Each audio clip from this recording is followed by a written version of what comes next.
introduce our next speaker. Of course, the topic, as I alluded to, is leading in times of vulnerability, uncertainty, complexity, and ambiguity. Now, our next speaker is definitely not a stranger when it comes to this particular topic.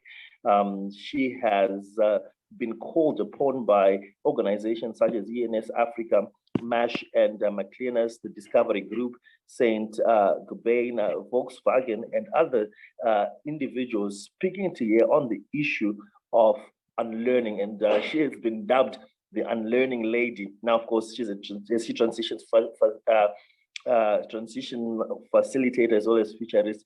She is also the host of the well-rated podcast Future Fit Fridays, hosting conversations with global experts on the future of work.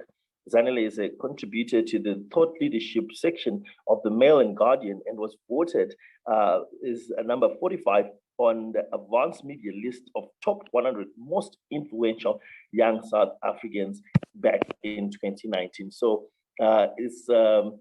it's quite an honor to be in this particular session. And Zanele, you can just start off with your opening remarks. Thank you so much. Thank you so much for that lovely introduction. Really, really appreciate it. So great to be in your presence today with all of you. Giamo, I love your smile. I think that's the face I'm going to keep looking at as I continue with the session.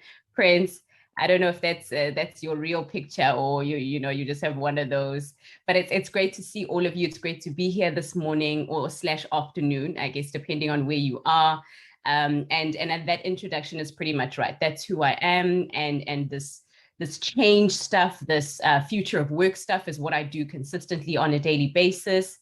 But today I really want to focus a lot more on engagement. I want to, as much as I am going to present a few insights and some of my thoughts and what my team and I have been tracking, I really want to focus more or less on just having a conversation, because I believe in conversations a lot more than I believe in presentations, because sometimes presentations can position me as the expert and other people not so much. So I love to have conversations because I feel like there's a lot more we can gain from each other when we do that type of engagement. So I think that I'll definitely just run through my presentation, but I do want to leave a chunk of the time for Q&A and for engagement across all of us. So I've prepared a few slides, and as we implied, the topic was leading in VUCA Times. And I remember, goodness, the first time I heard that word, I thought, oh goodness, what's this about? Is this a recreation of a Zulu word being said by a whole bunch of other people that are not Zulu? But actually wasn't the case. It's a very interesting concept. But I really like it because it helps us to really understand what it means to be living in the time that we're living in. My team and I have been giving a very big message. This is Team at Tomorrow Today Global. You see our logo on the bottom right-hand side.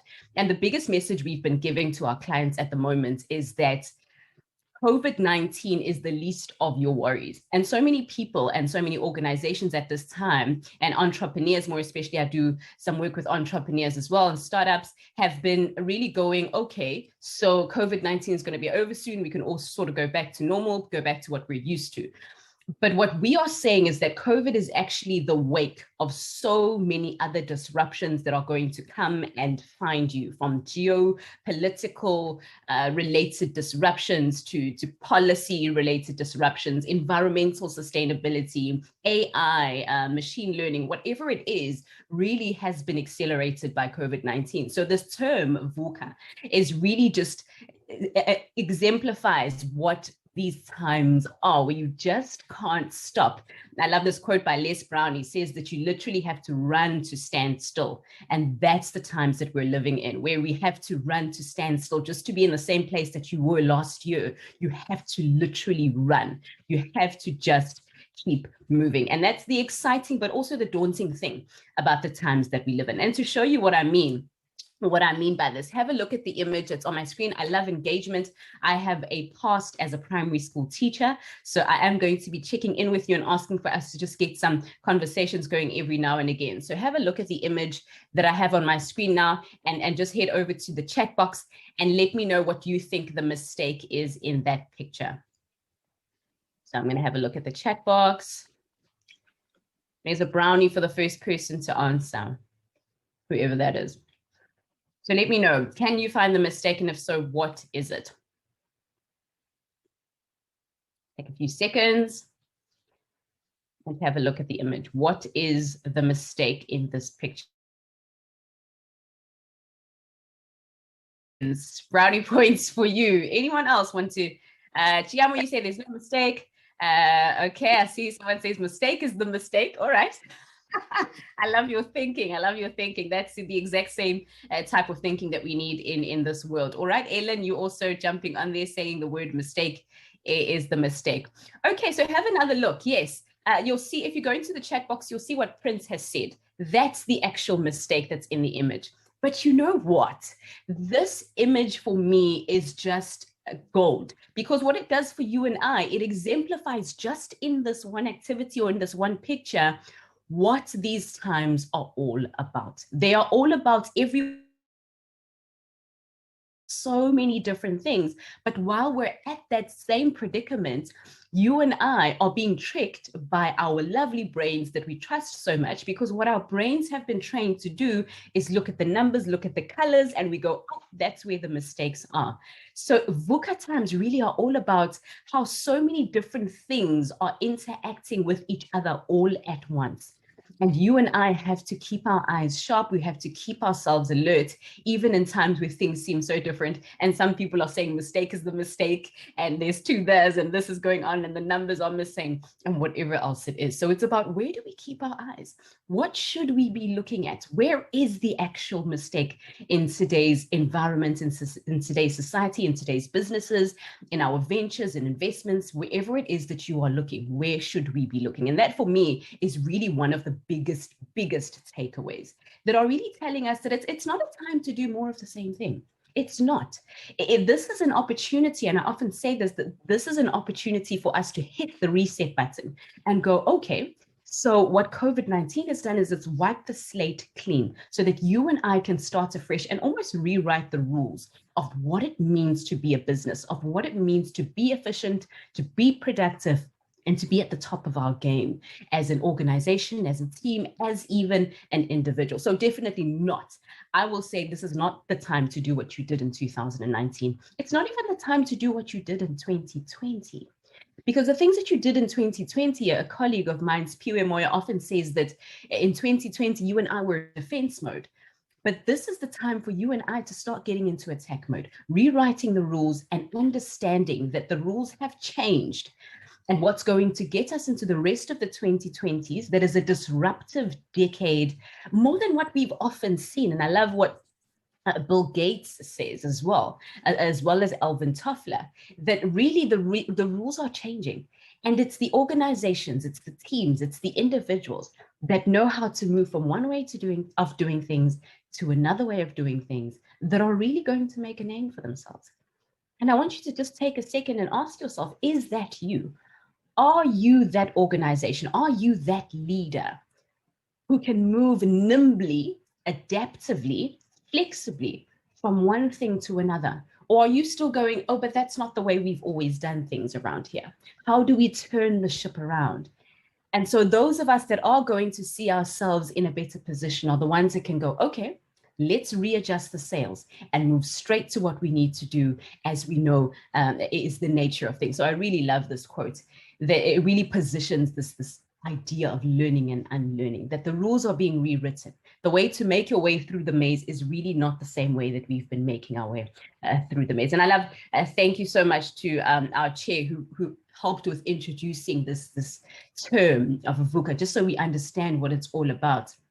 And that volatility, that's a very big part of it, is the V, obviously, as you can see. The volatility just means that anything can change at any moment. It's so funny, when COVID-19 actually became an issue in South Africa, this was around March last year, people were going, okay, so 2 weeks at the office, it's fine. I can do 2 weeks.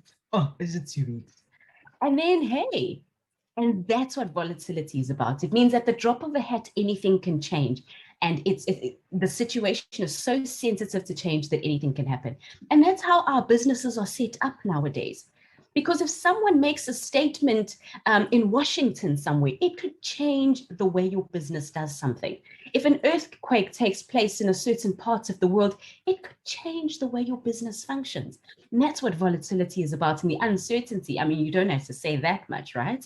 When we don't know what the next step is going to be, what's going to happen, what are we facing, what are we dealing with, what kind of animal is this really? It's like this idea of the novel coronavirus. We had nothing to go on. That's what businesses are facing today, where they have no cookie cutter that tells them how to deal with this type of disruption that we have at the moment. Complexity, though, must be one of my favorite ideas behind VUCA, because what complexity tells us is that you don't just look at something and go, okay, so I see it on the surface, I understand what it means, or I understand what it is. Think about the idea of global warming. Or think about the idea of, if you're in the South African context, you might think about ideas like land expropriation. You can't just understand those issues and some of the issues we face in businesses by looking at them at face value, because they are multi-layered. And that's the type of adaptive challenges that we have in today's business environments. And then the last one is ambiguous. And I want to show you exactly what I mean by this, with this idea of ambiguity. If you think about the image we did right in the beginning, it really helps us to understand what ambiguity is all about. When you look at something, but then it appears to be something else. And the workplaces of the 2020s need leaders who understand that ambiguity is the order of the day. You are working with individuals in your team that will see things in 1,000 different ways, even though you are all looking at the exact same business case. And I think that that's actually something that's quite exciting. It's a bit nerve-wracking, but it's quite exciting. Now, let me jump back onto this idea of ambiguity and just stick on that a little bit so you understand exactly what I mean. Have a look at the picture that's now on your screen. And then I want you to just look, what direction do you think that this image is moving in? Is it moving that way around, or is it rotating that way around? How about now? Has that changed?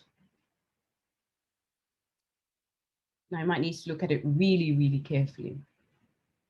Ah. And now? And most of us would say, but I think it's changed. I think it changes, but it actually doesn't.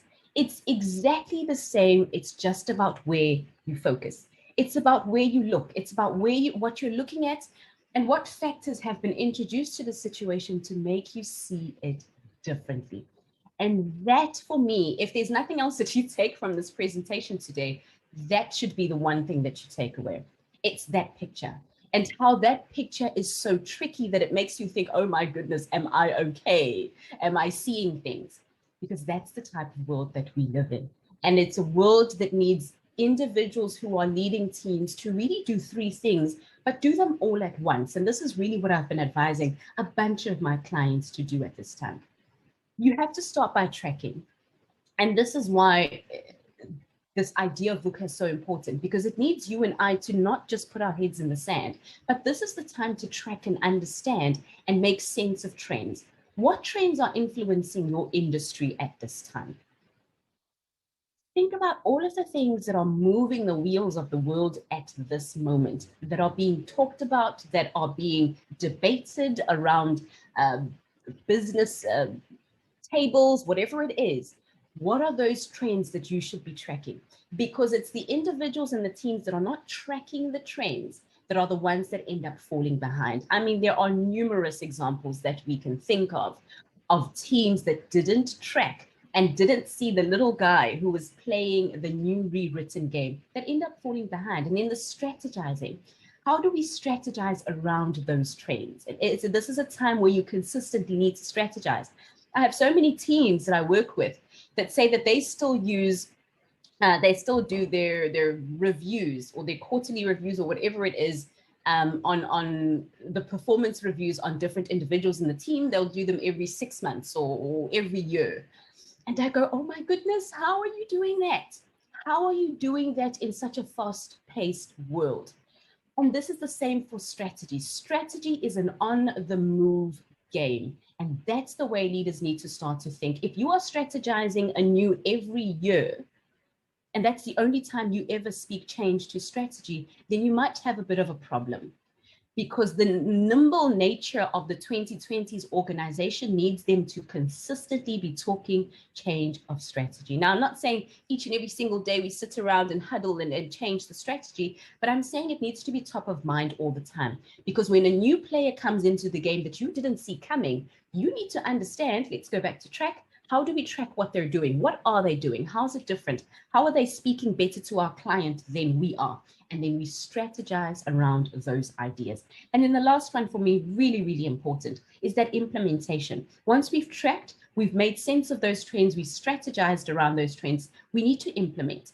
And implementation is really this great idea that I love to bring in design thinking. That means we empathize, but then we test. We are consistently putting products out into market that help us to sort of test what it is that we've understood about our markets anew, and we've understood about our future and our current client. So we're always putting stuff out, we're always testing, we're always living on the edge where we're going back and we're saying, okay, this has been tested. What are some of the things we've learned around this product, whether it's working, whether it's not? Is it the market? Is it not time? Whatever it is, how do we better introduce it? And then go right back to the drawing board.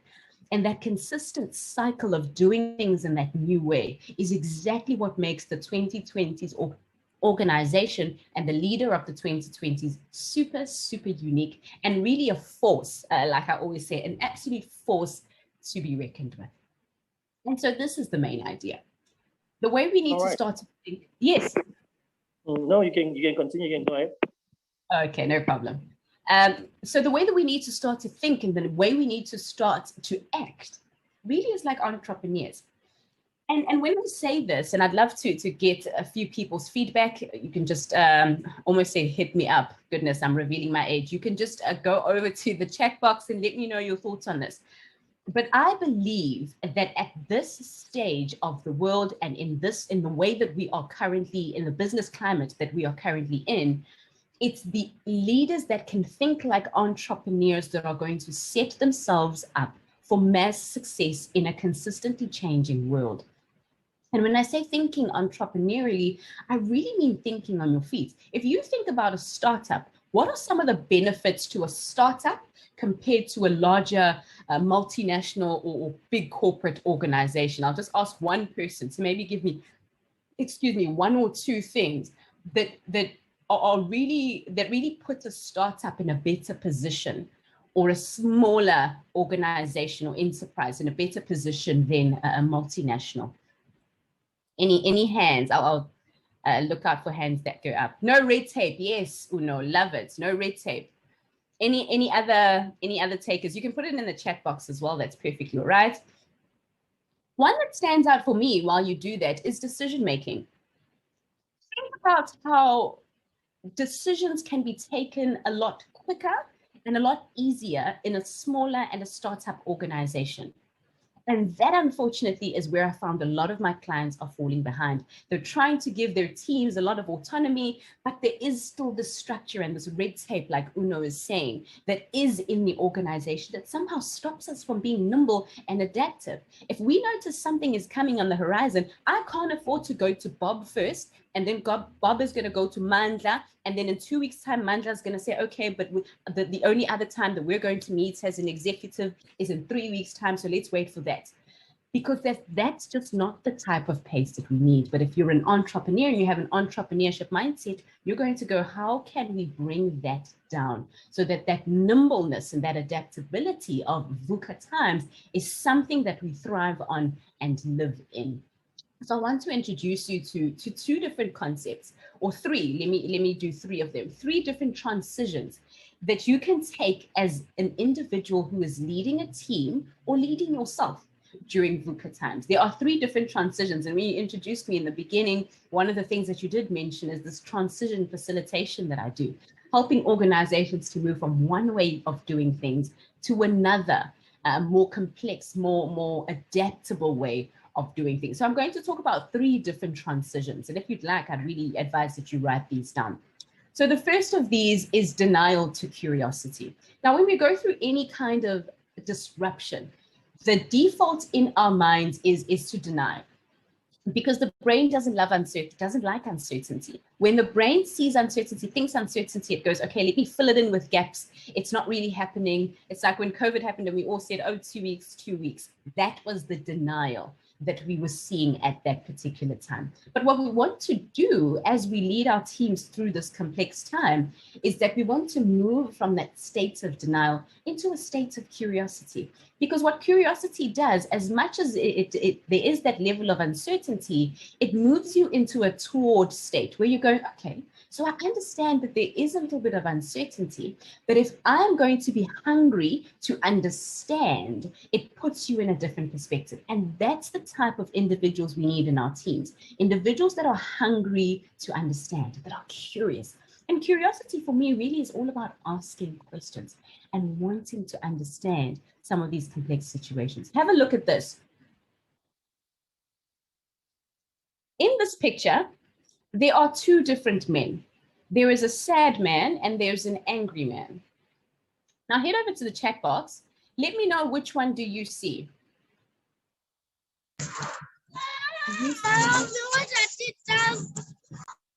Okay, someone has their mic on. Please turn that off for me. Thank you. All right. Okay. Thank you, Sam. Chiedza, thank you. You're trying to see the happy one. There is no happy one, Sam. There is a sad one and there's an angry one. So let me know if you can see which one of those you can see. Cool. So if you can see the sad one, that's perfectly all right. And that's the one that sticks out to us, right? That's one that looks like he's sort of looking up. And that's the default. That's the default that you and I jump to. But in order, okay, Google, you see a bird. Okay, that's interesting. I've never gotten that one before. You need to show me where that is later on when you and I get to chat. So a lot of the time, the default for most of us is exactly that, to see the sad man because he's positioned in a way that makes him obvious. And I think that this is such an important statement that I'm about to make, is that sometimes as leaders in VUCA Times, what we do is we look at what we're shown. And we fail to understand that there's actually something happening beneath that. And that's where we need to start to look. If you're tracking an issue, ask yourself what's happening under the surface. Because it's the leaders that can look under the surface that are really going to make a very big difference in their organizations, to their teams, and in their own lives as well. So now let's have a look. Okay, Robinson, I see you say, Robinson, you say you see both. Awesome, awesome. So what you're going to need to do, and I promise this works, I'm not playing around with you, making you look silly. If you cover the man's eye that's closest to the words, whether you use your hand, whether you just sort of shut it out, whatever you do, just cover that eye that's closest to the words. And then this is the part that makes it all happen. Tilt your head slightly to the left. So cover the eye that's closest to the words, and then tilt your head slightly to the left. And then tell me now, do you see the angry man? You can head over to the chat box and let me know if you can see him now, if he's coming across a little bit now. And you'll notice that the sad man's ear has actually now turned into the angry man's eye, other eye. Awesome, Gugu, love it. Caroline, I see you say you're also seeing him. Excellent stuff. Wonderful. Now, what you'll notice as you, and please, if you're just seeing it now, you can head over to the chat box, let me know about that. But what you'll notice is that to see something that's underneath the surface, you and I need to maneuver. We need to maneuver, and sometimes it needs us to look silly, where we turn our heads to the left and we cover eyes and we look like we're not too sure what we're doing. But that's the exact type of maneuvering that leaders who are winning in VUCA Times are doing. They are shifting their perspectives. They are trying things. They are experimenting in ways that they haven't before, because they understand that there's what we see and then there's what's happening. But most of us are stuck right at what we see and we don't understand what's actually happening. That's the type of leader you and I need to become as we move through these times. And so that's the first one. It's this idea of moving from denial into curiosity. And curiosity is this delicious state of consistently asking questions. What's going on here? What's that? Why do we do things like that in this organization? Is there a better way of doing this? Why does she always say that? Is that really what's going on? Why are those the numbers? Why do they look like that? Those types of questions. And for me, I love this idea of intended ignorance, because it's say you intend it, you're intentionally going, I don't understand. I don't actually understand what's going on there. Let's break it down. Let me understand it at its depth. And it's the leaders that don't mind looking like they don't understand, because unfortunately we're now living in a time where leaders go, I don't actually I know everything. I don't want to ask questions because asking questions makes it look like we don't quite understand what we're doing. But this is not the time to think like that. This is the time to go, I want questions. I prefer the questions to the answers, because the answers are making us feel content. They are making us feel like there's nothing for us to discover, and they stump our curiosity. So I want the questions, because the questions allow us to explore. They allow us to think of what else is possible. What else can we do? Where else can we venture as a team? Because you want to be one of those teams that's always moving, always on top of the next big thing, always looking at what else there is. And some examples of teams that do exactly that. Venture out and get things wrong and try things and explore and do this and do that. Let me see, this chat box is looking very active. Lol, I'm using my laptop and my head was literally on the table. Fortunately, we couldn't see that, so don't worry about it. It didn't take a little tilt for me. Awesome, Chiam, we love it. Loving the interaction, guys. All right, so these are just a few examples of some teams that did experiment, some teams that did maneuver and tilt their heads to the side, even sometimes at the expense of their brands and what we knew their brands to be. Just to run you through one or two of them, Cheetos, who we all know and love for their amazing cheesy chips, tried a lip balm at one stage of the business. Unfortunately, wasn't a huge success, but hey, it's just one of those things, right? And one of my personal favorites, bottom right-hand corner, that was Colgate and their frozen foods selection. So they brought out a whole bunch of different flavors of frozen food and different products within a frozen food variety of products. Unfortunately, also didn't quite work out, but very interesting, right? How certain brands that have a lot to lose can put themselves out in that way. Unfortunately, not so much to lose because they are a lot bigger. They can experiment without necessarily getting it, but there are benefits, pros and cons to both. And the idea here is that you want to keep that curiosity alive. And that's the type of organization that you want to build as you lead your people through change and then also into change as well. So that's the first sort of transition. It's moving from denial to a state of curiosity. And then the second one that I want to introduce to you is moving from detachment to ownership. Now, let me explain this idea of detachment. Disruption, what disruption does to a lot of organizations is it gives us a hot potato type of scenario. And if you've heard of the idea of the hot potato, you'll know that it moves from one hand to the other and nobody wants to hold it for long enough to take accountability. And that's what happens during disruption and during such complex and volatile times where each and every one of us are going, oh my goodness, there's just so much going on here that I don't want to own it. But when we do start to take ownership of what's going on, we take accountability for where we've made mistakes and where things haven't gone right. What we do is we open ourselves up as organizations to so much more possibilities and so much more capacity than we knew we had before. And so this one for me is a really, really, really, really important one. It's going from the detachment, going, I don't know what happened there. It was HR's problem. Or no, it was the PA, she did that, but we take accountability, not just for our actions, but also for each other. And not just that, but for our impact on the environment and where we are involved in all of the different systems in which we are part. I'll give you an example. The image that you see on your screen, it's not a cockroach, I promise. If you're in KZN, that was probably your first thought because we've got our share of cockroaches down here in this part of South Africa, but that's not a cockroach, I promise. What you see on your screen at the moment is called an Australian jewel beetle. So the Australian jewel beetle is a very interesting animal. And the story goes that there were two biologists or entomologists that were driving down an Australian highway. So they were driving down and then they got off their vehicle and they started to sort of walk and hike. down this Australian highway. And they found that there were little brown beer bottles, short ones, they call them stubbies in Australia, just sort of lying across the road. And I think we have this quite a lot, whatever country you're in, this is a very popular practice to throw beer bottles out of the window. And so this is what had been done on this Australian highway.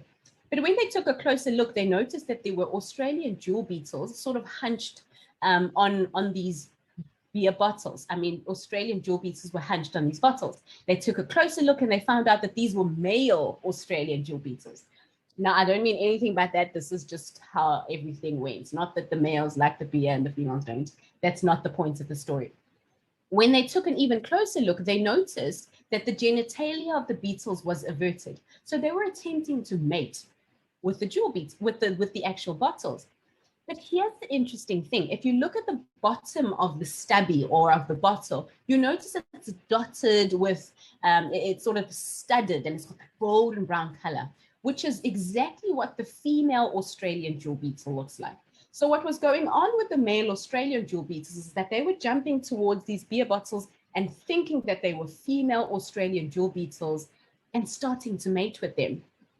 But here's the sad parts of that story, and I get a lot of people who find the story quite humorous. But here's the not so exciting parts of that story, is that the Australian jewel beetle population was actually negatively affected.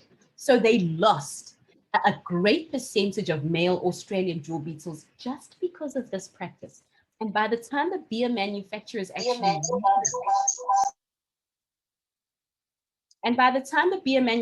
actually realized what was happening, they'd already had this immense effect on the population.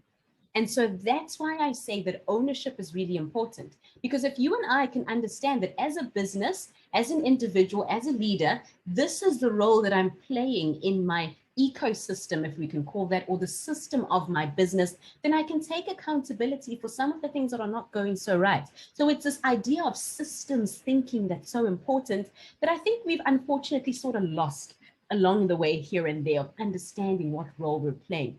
And in that ownership is owning the diversity that we have in our teams. What are the different forms of diversity that we sit with around our tables? Take that and own it. Because once we understand that diversity, we can leverage it. Because like we saw in that image of the sad and the angry man and the one of the numbers and the mistake, is that diversity is beautiful because it means diversity of perspectives. And we know there have been numerous case studies of marketing teams and individuals that have put out campaigns that have been not so great, if we can call it that, because they didn't leverage their diversity. So that's one thing we can own, is our diversity. And when we own our diversity, it opens us up to understanding how we can learn, how we can make the most of learning within our organizations and capitalize on that to make us into these adaptable individuals that can adjust to the different changes that we see within our organizations. Cool. So now we'll move on to the last one, and then we'll open up for Q&A that I'm super excited about. And the very last transition that you need to make as a leader who's leading in these exciting times is moving from neglect to purpose, or purpose-driven business, or purposeful business. And this is a big sort of trend that we're tracking at the moment, very, very popular one amongst organizations, because organizations understand that not just millennials or zillennials, as they're now calling them, but each and every individual is now becoming very driven to be part of an organization that is purposeful, an organization that serves, an organization, if you think about that idea of the ecosystem and the system, individuals and organizations that are serving their systems and making the world a better place. So whether this is contributing to the green economy, whether it's climate change, sustainability, whatever it is that the organization is doing, if they are purposeful, we can rally behind them and support them. And if you're a leader who's leading in these times, if you are missing the idea of aligning to purpose, then you're going to miss out, not just on your margins, but in other ways, very, very big time. So let's move away from neglect and going up, not really my problem that the jewel beetles are dying. I'm not going to take ownership of that, but let's align ourselves to that purpose. Let's see how we're changing people's lives. How are we serving our clients? How are we really, really making a difference? Because in such complex and volatile times, you want to be the leader who's leading your business into purpose. People stay and they shoot the lights out at organizations where they know that there's a purpose and the purpose is clear. And this is probably one of the more important ones, all of them being important, but this one is really, really quite key as a transition that you want to make in these really, really exciting times. And so the question really becomes, when we're thinking more specifically about purpose and this idea of moving from neglect into purpose, is that what will be different? What's going to be different about the way we lead in the next year? And when I say in the next year, I'm talking about from today, because today is when you're going to press the reset button. From today until next year, this day, 28th of March, what's going to be different in the next year? How are you going to lead differently? What are the transitions you're going to make as a business leader at this time when you can't afford not to make those changes? Cool. Thank you so much for your time today. Those are my details. If you want to keep the conversation going, please do contact me. I didn't put my Instagram handle there, but I am on Instagram as well.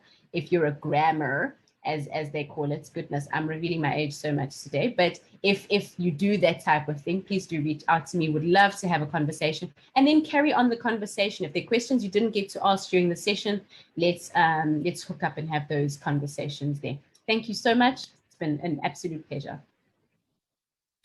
Wow, wow, very, very profound and insightful lessons there, Zanele. Many thanks, of course, for that presentation. Truly, truly fantastic. And of course, as Zanele just said, yeah, it's now open for questions, and she's ready to take answers. I hope that you took your details. Yeah, we already know your age. You gave it away so many times, Zanele, with your colloquial language. But nonetheless, we open. Just hit up the inbox if I'm going to continue on that path. As we're getting those questions coming through, Zanele, my first question, from what you presented, has to do with the issue of, the whole VUCA concept. And businesses, we understand, thrive in systems, and they thrive in a certain way of consistently doing business, right? And so how do you balance the agility of leading in VUCA times with setting up systems for sustainability? Well, thank you so much for that question, McDonald. Great question. So yeah, you make a very good point. Systems, systems, systems. I always say, really, you are nothing without your systems. Absolutely. And so I think there is not necessarily a balancing act that needs to happen. I think your question was, how do we balance between systems and then also leading in these times? Was that the question? And I think that... Yes, more with the issue of the agility, yeah, because they seem disconnected. They do sometimes seem very disconnected. So I would say that systems shouldn't be something that's separate from our agility, but our systems need to be agile. So I always say that there needs to be a certain part of the system that's set, whether it's the reporting hierarchy or whatever it is, or maybe that certain things need to go through a certain channel. But the other parts of the structure or the system need to be very nimble. We need to be open to doing them in different ways. So let me give you an example. If the system dictates that if I want to get approval on a budget, I have to contact the CFO. That part is set, but the medium through which I do it, which is part of the system, needs to be nimble. It can be, I can even do it via, people are using platforms like Facebook Workplace now, Google Teams, Microsoft Teams, or whatever it is to do those types of things. So a certain part of it can be set, but let's keep the rest of it sort of agile and nimble to be done in whatever way that we can, because it does make it a lot easier for us to navigate our way through the system if parts of it can be changed and are open to change. And I believe that there's always a better way. And sometimes it's the employees in the team that know what the better way is. Just like our customers actually know where our pain points are and what we should be doing better. Hope that sort of helps. Thank you very much. Made it clearer there. Let's just get to the inbox and conversations here. Tetlamo says, my takeaway is that it's never only about me, but about how the decisions I make affects the entire ecosystem within which I am part of. We also have another message coming through from Nim here saying, thank you, very insightful. And quite an interesting comment coming through there from TMO saying that my individual decision really affects the entire ecosystem. Exactly. Really, really important one. I don't think we can afford to do that anymore, hey? If you look at brands like your Nike, if you look at brands like your Unilever that have really started to take a stand when it comes to the environmental effects that they're having. Because what happens with organizations that do have such a profound effect on whether it's carbon emissions or whatever it is within the environment, if they don't take a stand against that, then they become an unsustainable organization, or an organization that can't get buy-in in terms of the last concept we spoke about, which is purpose.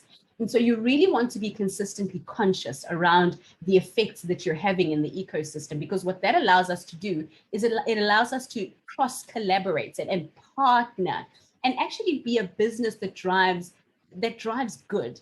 And this big idea now that we're seeing quite a lot in our team at Tomorrow Today, which our consulting branch works with, is using business as a force for good.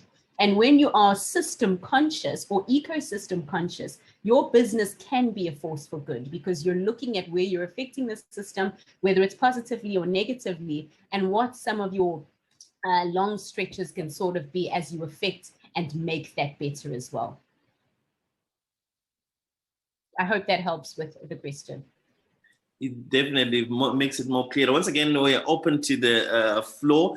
If anybody wants to contribute, you can just go ahead and raise your hand if you want to go on and be part of the conversation, or maybe you can just go on in there and just inbox it. Another message coming through from Nim here saying, a lot of organizations have shifted from advertising or marketing their actual products to marketing self-care. Lovely. That's a very interesting insight. Sorry, McDonald. That's a very interesting insight that Nim has given. And I can see how she would think that, because it has happened with a range of different brands. Because what they've done there, and this is something we did speak about, is they've noticed the trend of self-care. Because what COVID-19 has actually done, if you look at the data, it's made you and I a lot more conscious around taking care of ourselves. So a numerous number of brands have gone, how can we align our brand, our marketing, our advertising, our sales even, to this idea of self-care, and then sell it on the back of COVID-19? Because, and this is funny, I won't mention any names, but even beauty brands have even started to go, we're not just beauty based, but we're also really, really great for taking care of yourself, or our product has a certain percentage of germ killing effects, or whatever it is. So they've been tracking the trend, and they're trying to actually align themselves to that trend. Very interesting insight.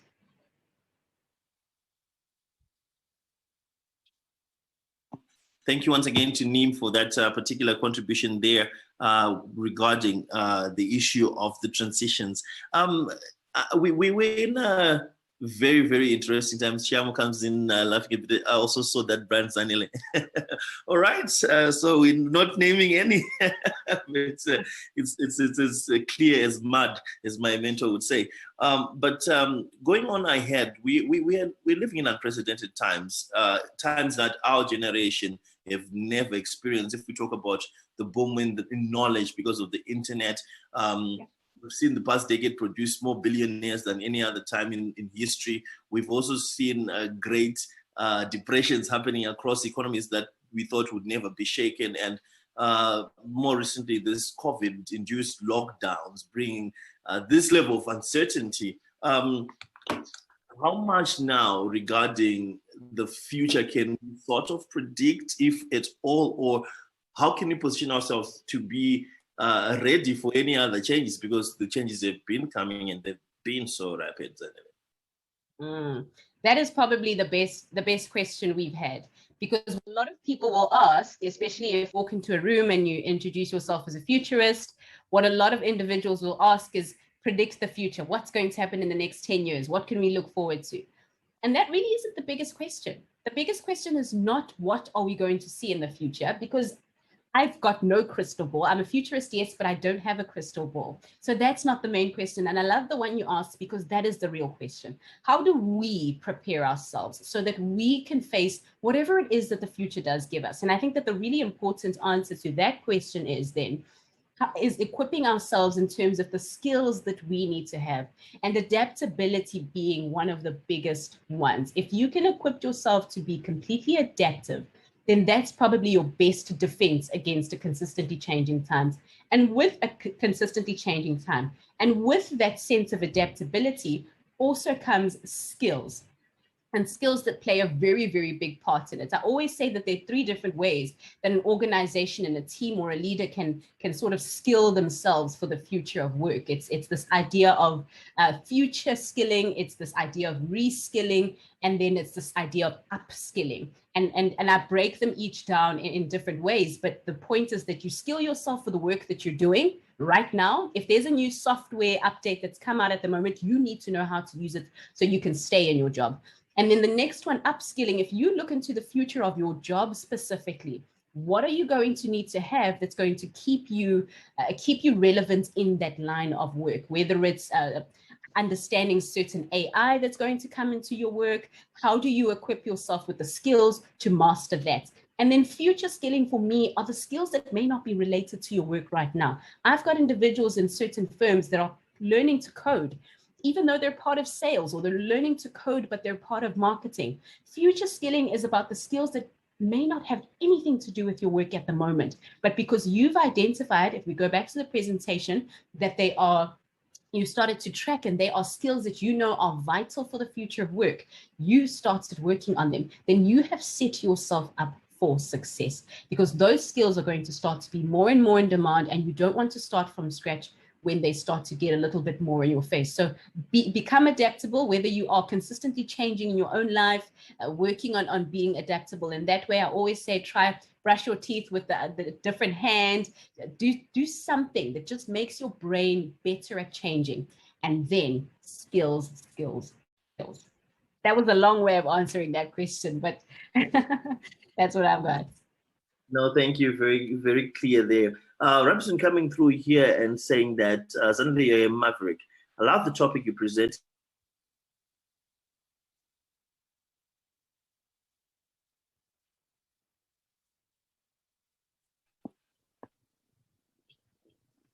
Oh, I see Roberson's comment.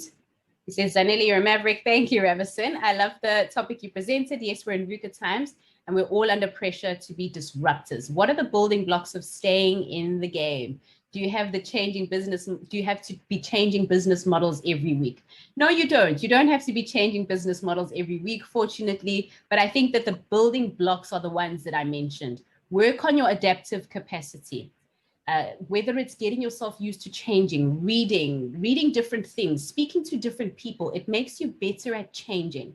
And I think we need to just get better at changing as individuals and as teams. And then the other one is the skills.